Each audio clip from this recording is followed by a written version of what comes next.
At hindi po siya gumagawa ng masama sa ating buhay. Amen? Amen. Dahil siya po ay mabuti. Amen po ba? At kung Amen. meron man po nangyayari at nagaganap na kasamaan sa ating mga buhay, pangit sa ating buhay, hindi po yan kagagawan ng Diyos. Amen. Kagagawan po yan ni Satanas. Amen po ba? Amen. Kaya nga po, Amen. kailangan po natin ng Diyos, anuman po ang ginagawa ni Satanas sa ating mga buhay, nariyan po ang Diyos upang tayo ipagtanggol. Amen? Tutulungan po tayo ng Diyos sa kapangyarihan ng kadiliman. Kaya kailangan po natin ang Diyos na buhay at patuloy lang po tayong manalig, lumapit, sumamba.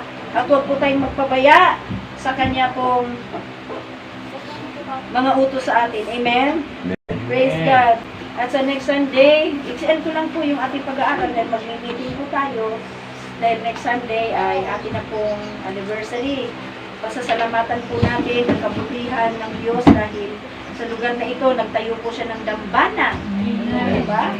Dambana kung saan, ang dambana ay doon po tayo nag-aalay na sa altar, no? Parang altar, no? Doon po tayo na ang mga taga-santol, na mga pinili-tinilang ng Diyos ay mag-aalay ng pagpupuri, mag-aalay ng pagsamba, mag-aalay ng pasasalamat. Amen po ba? Na nakikita natin dito sa santol, para tayo tuldok lang, bagi lang, no? Parang ano lang tayo, tuldok lang sa dami-dami ng taga-santol, na kayo taga-santol na mga taga-Jesus may life, parang ano lang, no? Parang kaparanggot lang ng ilang. Pero kahit ganun pa man, amen, tayo po'y sinasamahan ng Diyos. Amen. Dahil ang sabi po ng Panginoong Diyos, ng Jesus Christ, sa Matthew 18:20, so, kung saan may 2 o 3 nagkakatipon, dahil sa aking pangalan, naroon ako sa inyong kalagitnaan. Amen. Nasama po natin ang Diyos. Amen po ba? Amen. Okay, so tayo ay mga binago ng Panginoon, minahal at inibig ng Panginoon, tayo pa ay pinili ng Panginoon. Amen. Kahit tayo po ay ganito lang ating bilang, manatili lang tayo matatag, hindi natin alam ang plano ng Diyos, paano niya tayo paramihin. Amen. So, pasalamatan natin siya sa this coming Sunday at pagbilingan po natin yung mamaya. Amen. So, bago po ako, kung kakayanin pa ng ating oras, hayaan niyo muna ako makipagbukas sa inyo na, alam niyo po ba, ang Panginoon Jesucristo ay nag-iwan po siya ng halimbawa, no, ng mga paghihirap. Amen. Si Jesus ay naghirap. Amen po ba? Amen. Hindi po siya karapat dapat maghirap. Amen. Kasi Panginoon siya, anak siya ng Diyos. Amen po ba? Mabuti siya. Amen po ba? Pero nahirapan siya. Pero mabuti siya. Amen? Hindi ibig sabihin mabuti ka ng tao, wala ka ng kahirapan na dadating sa buhay mo kasi si Satanas na nariyan, buhay. Amen po ba? Buhay, patuloy siyang talagang sinisikap niya tayong tumumba, bumagsak, mamatay, magkasakit, mahirapan, umiyak, mabigo, mamigati. Amen po ba? Yan po talaga si Satanas. Nakawin ang ating mga pera sa pamagitan ng sakit at karamdaman. Amen? Yan. Amen.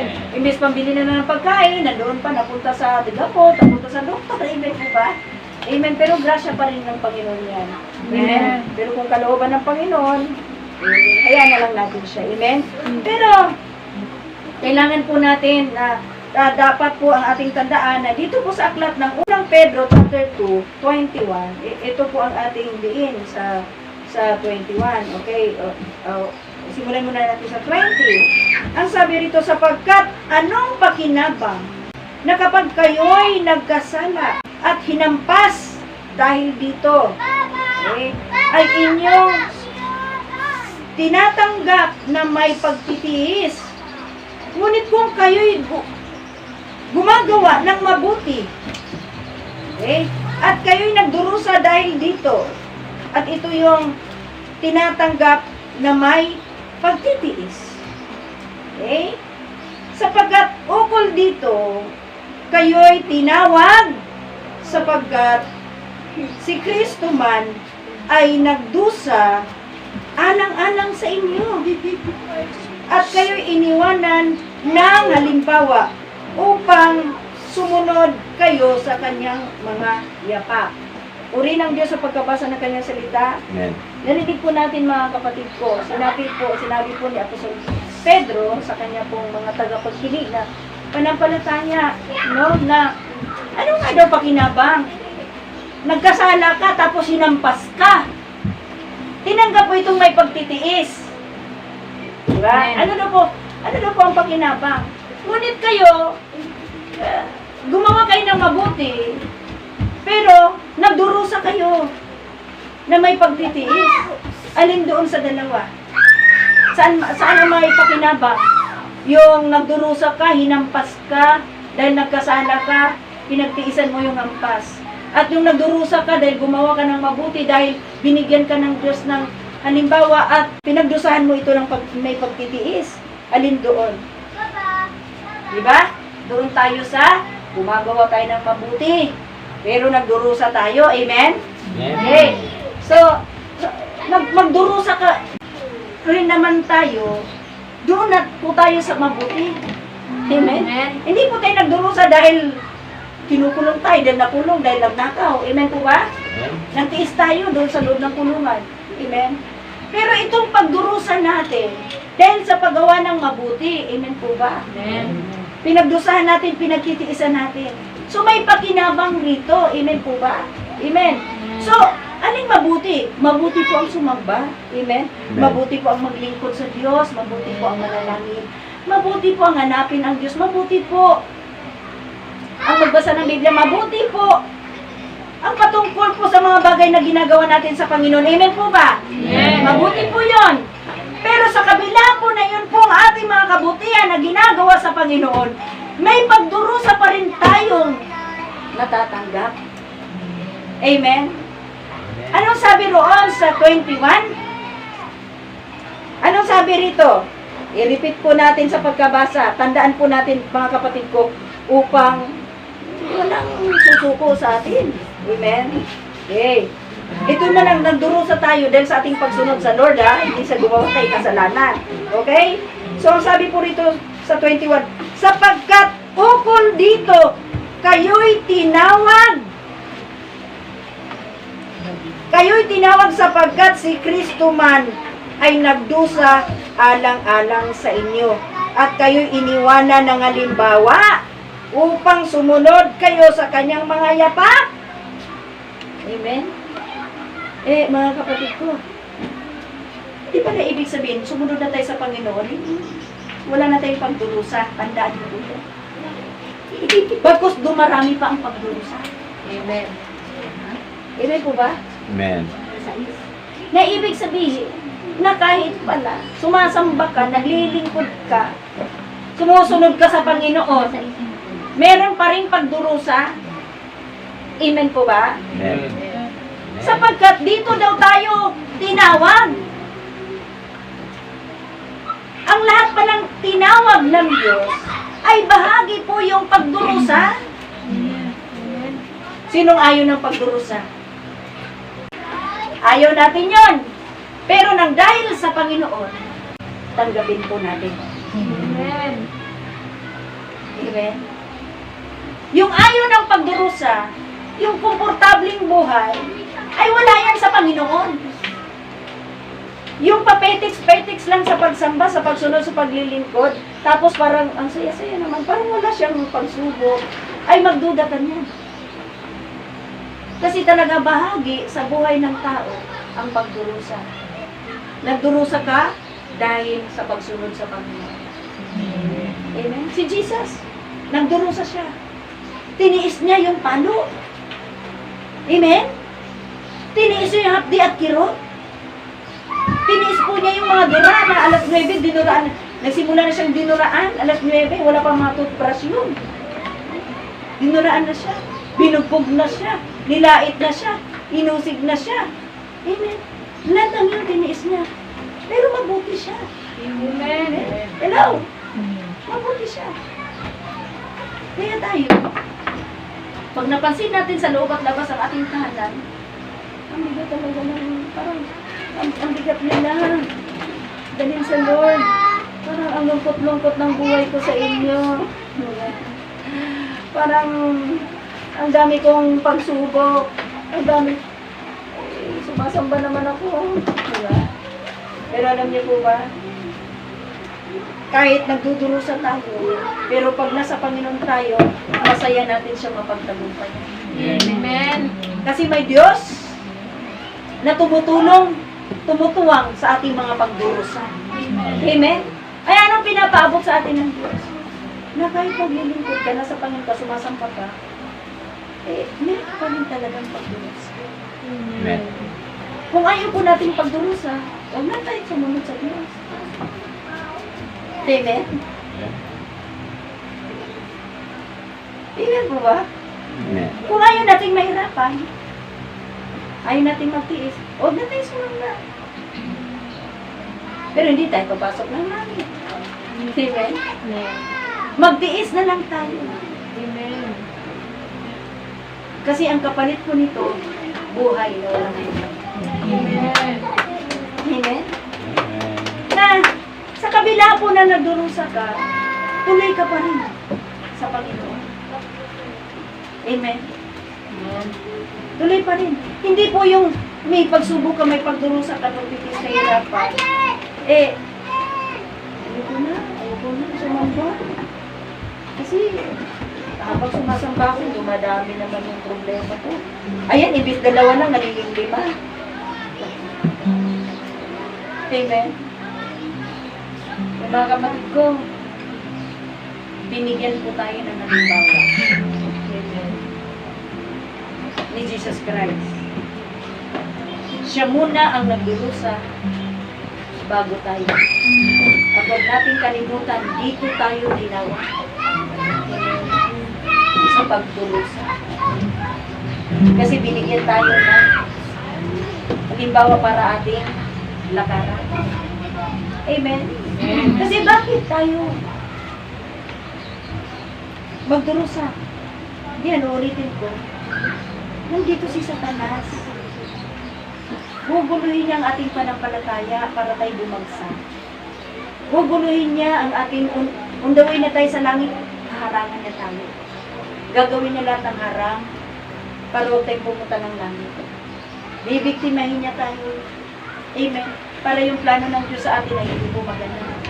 Amen. Amen. Ayaw ni Satanas na pumunta tayo ng langit. Ang gusto ni Satanas, makibahagi tayo sa kanyang kinabukasan. Ano ba ang magiging kinabukasan ni Satanas? Naghihintay sa kanya ang lawa ng apoy ng Panginoon. At gusto niya, bigyan niya tayo ng maraming pagdurusa nang sa ganon sumuko na tayo. Amen po ba? Nang sa ganon, pag sumuko na tayo, meron na siyang karamay sa impyerno. Amen? Pero kahit tayo may mga pagdurusa, alam mo, ano na yun, ng Panginoon? Na, di ba sa John 16:33, lagi natin yung nababanggit, di ba, na pag-aralan natin na dito sa lupa, maraming kapighatian talaga, di ba? Bakit? Kasi nga nandito si Satanas eh. Kasi kung ang Diyos lang, mabuti siya eh. Bakit yung mga anak niya, pahirapan niya? Amen po ba? Amen. Kaya nga, pero, ang mga, habang namimigati ka, kailangan mo ang Diyos. Amen. Amen. Kasi kailangan mo siya sa labanan. Amen po ba? Amen. Lagi ko nga sinasabi, nahihirapan ka nga sa buhay. Nagdurusa ka nga na hindi ka sumusunod. Nagdurusa ka rin, sumusunod ka naman. Mamili ka na lang. Saan ka? Kagaya kanina, di ba? Nagdurusa dahil nasa kasalanan, nagtitiis. Tapos, nagdurusa naman yung tinawag ni Kristo dahil sa paggawa ng mabuti. Saan tayo? Mamili tayo. Lahat naman yan nahihirapan. Lahat naman yan may pagtitiis, may pagdurusa. Pag wala ka sa Diyos, may pagdurusa. Pag nasa Diyos ka, may pagdurusa. Saan ka? Mamili ka. Saan ka ba? Saan ka? Sa Mamili. Diyos na. Amen? Amen. Oh. Amen? Kasi parehas din naman naghihirap eh. Dito ka na lang sa Diyos habang nahihirapan ka. Meron namang Diyos na tutulong sa'yo. Amen. Pero kung wala ka sa Diyos, nandun ka sa kasalanan, sinong tutulong sa'yo? Si Satanas ba may pag-ibig? Si Satanas po ba may pag-ibig? Wala po. May awa ba si Satanas? Wala! Bakit pipiliin natin na magdurusa tayo doon sa piling ni Satanas? Sa piling ng kasalanan? Mas piliin na lang natin na magdurusa tayo dito sa piling ng Diyos. Amen. may pakinabang pa. Doon, walang pakinabang. Kaya kalabitin mo yung katabi mo, tiisin mo lahat, ha? Magpatuloy ka sa Panginoon, ha? Tiisin mo lahat. Palagi. Tiisin mo lang lahat. Tiisin natin lahat. Tuloy lang. Habang nagtitiis ka, tuloy lang sa paglilingkod, ha? Amen. Tuloy lang sa pagsamba, ha? Amen. Tiisin mo Tuloy lang. lahat. Amen po ba? Amen. Kasi,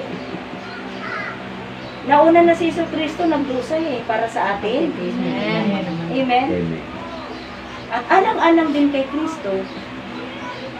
Kasi nagdusa siya para sa atin. Amen po ba? Amen. So, alang-alang kay Kristo, magdusa din tayo para sa Kanya. Amen. Nanaman po ba natin? Amen.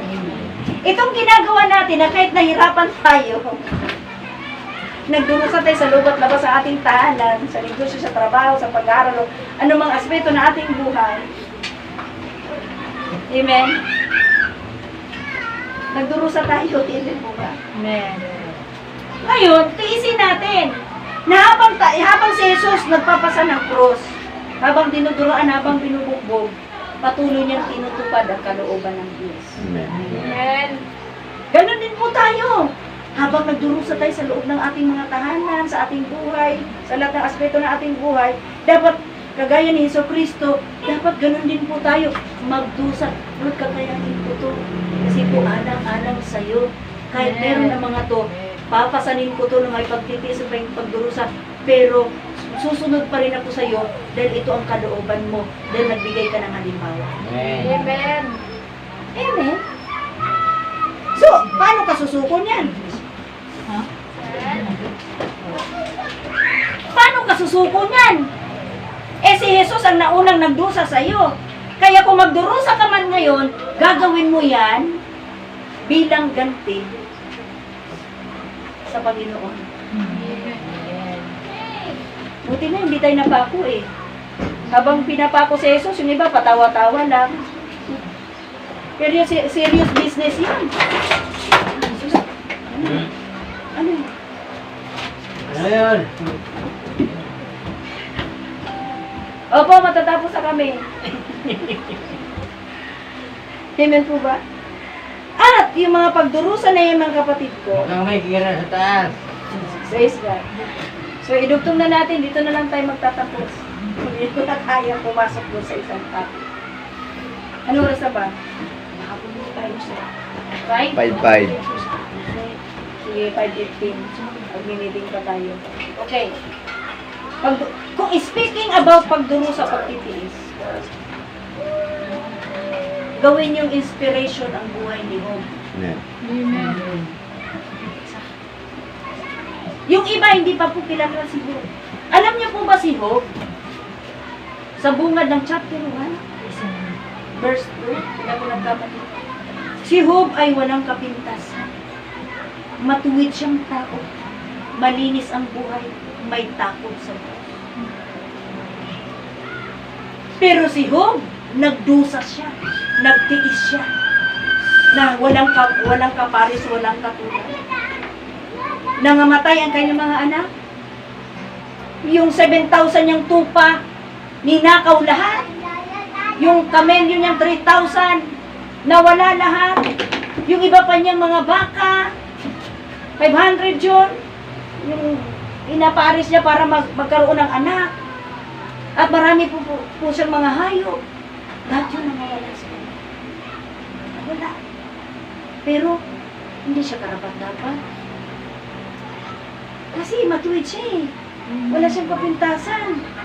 May takot siya sa Diyos, mabuti siyang tao. Amen po ba? Amen. Pero nagdurusa siya.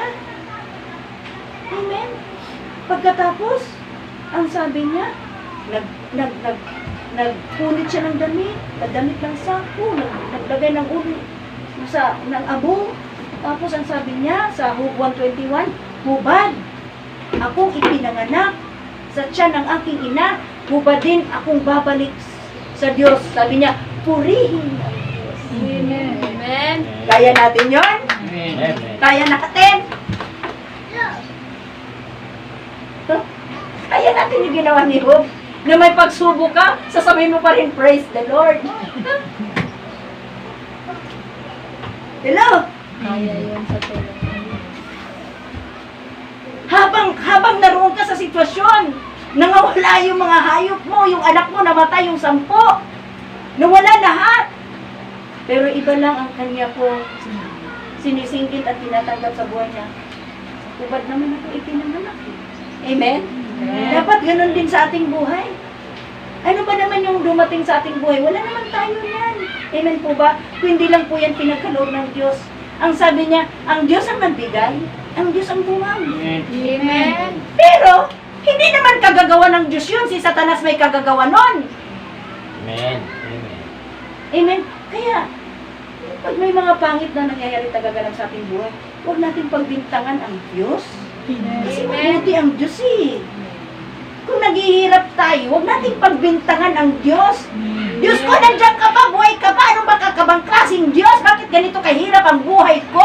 Totoo ka ba? Huwag lang nalang murahin mo ang Diyos eh. No? Kaya nga po, wag nating pagbintangan ang Diyos na lahat nangyayaring pangit sa ating buhay, pagdurusa sa ating buhay, siya may kagagawan. Kasi sa buhay ni Job, si Satanas ang may kagagawan. Amen. Amen. Ang sabi niya, hoy, Satanas! Sabi ng Diyos, hey, Satanas! Nakita mo ba yung si Job? Ako! Yan ang kapintasan yan, mabuting tao yan, malinis ang buhay, may takot sa akin, hindi gumagawa ng masama. Naku! Pinagmamayabang pa ng Diyos si Job. Di ba? Ikaw kaya, ipagmamayabang ka kaya ni Lord sa buhay. Amen. Tayo kaya, ipagmamayabang kaya tayo ng Diyos sa ating mga buhay. Amen. Yung taga Jesus is my life, Santol family. Naku, ganito yan. Sabi ni Lord, ganito yan, ganito mga yan. Mapagmahal sa akin yan. Talaga, sa Sunday, hindi nawawala yan. Nananalangin yan. Sa prayer and fasting, nandoon yan. Ganon kaya si Lord sa ating mga buhay. Kaya tayong ipagmamayabang ng Diyos. Amen. Praise the Lord. Nawa, may pagmayabang tayo ng Diyos. Amen. Kasi si Job, dahil siya ay masunurin, walang kapintasan, malinis ang buhay, may takot sa Diyos.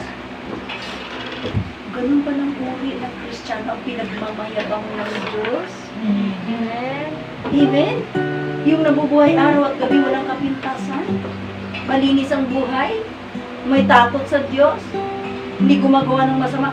Yun pala yung mga uring Kristiyano na pinagmamayabang ng Diyos.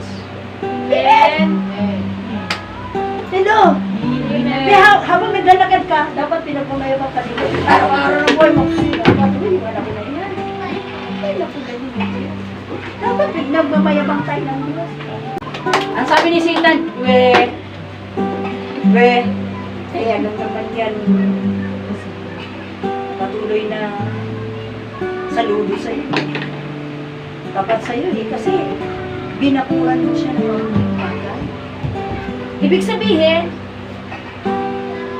ang may kapintasan, ang walang kapintasan, ang mabuting tao, malinis ang pamumuhay, may takot sa Diyos, ito yung pinapaligiran lahat ng mabuting bagay. Amen. Hello? Amen. Salamat sa Diyos sa mga ganyan siya. Pinapaligiran lahat ng mabuting bagay. Hindi po ba? Meron pong isang kapatiran doon, taga Malolos. Nasa abroad siya ngayon. Sabi niya, alam niyo po ba, Mami, nung wala pa ako sa Jesus My Life, pag nagpadala po ang aking kamag-anak galing Canada, doon lang po bumabagsak yan sa tsuhin kong pastor. Ay, pastor yun. Tapos hanggang doon lang po sa kanila, hindi na po nakakarating sa amin. Ha? Hindi ako nagkamali, alam ko, pastor. Kasi hindi naman lahat ng pastor talagang maayos sa harapan ng Lord, kaya ingat tayo, ha? Amen. Kasi hindi sa nagmamagaling ako, mabuti ako. Pero yun yung talaga narinig ko, natandaan ko eh. Hindi. May mga pastor lang talagang, ano eh. Pero, ano lang sila, konti lang sila, marami talagang matitino. Amen. Sabi, alam niyo po ba nung dumating ako sa GMF, alam niyo po ba, pag nagpapakis na po yung aking kamag-anak sa Canada, nakarating na po sa amin yung package. Amen.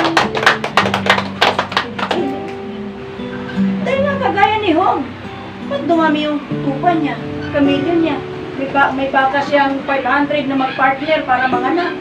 At marami pa siyang mga ari-arian. Sa silangan siya ang pinakamayaman. Amen. At siya po ang merong mga anak na ang pupugit at gaganda. Bless siya. Kasi nga bakit? Karapat dapat siyang pagpalain. Amen. Amen. Walapakan po natin siya. Kaya, iyon, ang sabi niya, sige, subukan mo siya. Pero, huwag mo lang kitilin ang kanyang buhay. Sabi ng Diyos. Kaya wala talagang karapatan si Satanas nang kumitil ng buhay ng isang Christian. Amen. Nalaman po ba natin? Amen. Pag nasa Diyos ka, hindi pinapahintulutan si Satanas na patayin ka. Amen. Ang Diyos ang kukuha sa iyo. Amen. Sa appointed time mo, ikaw kukunin, tayo kukunin. Amen. Eh, wala tayong premature death. Hindi tayo namamatay sa hindi oras. Amen. Ang lahat ng Kristiyano ay mamamatay sa kanyang oras. Amen. Dahil tinakda ng langit. Amen po ba? Amen. So, amen. Huwag mo lang kitilin ang kanyang buhay. So, si Satanas walang karapatan na tayo patayin. Kahit banggain pa, tingnan mo yung kapatid ko, kahit yun ay nangihina na sa Diyos, ayaw na sa Diyos, siguro sumusuko talaga. Eh, hindi kasi siya natutukan natin eh. Alam niyo po ba, kahit ganun siya, nabangga siya ng bus. Di ba pag nabangga ka ng bus, patay ka? Baliktad. Yung bus ang napahamak. Yung bus po yung nangasira-sira. Ang salamin. Pero siya, buhay. Amen.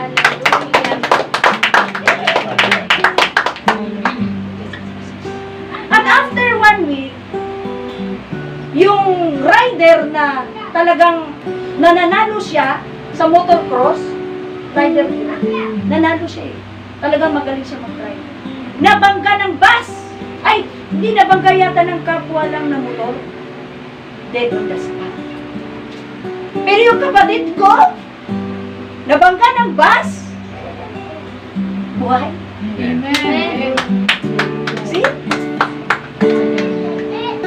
Pero gumagay-gay mga panampalataya, no? Taypan natin sa buhay. Amen. Nanawa po ba natin? Nakikita po natin yung kabutihan ng Diyos. Na walang karapatan si Satanas sa buhay ng manampalataya na patayin sa hindi tamang oras. Amen. So, ibig sabihin, mamamatay tayo sa tamang oras na ang Diyos ang nagtakda. Amen. Dahil lahat ay tumayo sa Panginoon.